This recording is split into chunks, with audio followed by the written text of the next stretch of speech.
Stromboli continues to eject lava from the northern crater of the volcano, the same one from which several pyroclastic flows formed yesterday, the most consistent of which generated a tsunami wave with a height of 1.5 meters.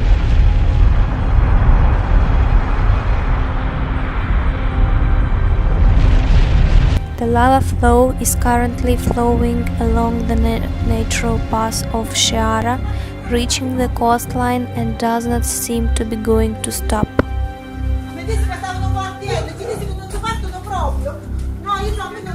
Schools on the island will be closed today, after a briefing to be held at the MOG Municipal Operation Center with the centers of competence that control Stromboli, as well as with the national and regional departments of civil protection.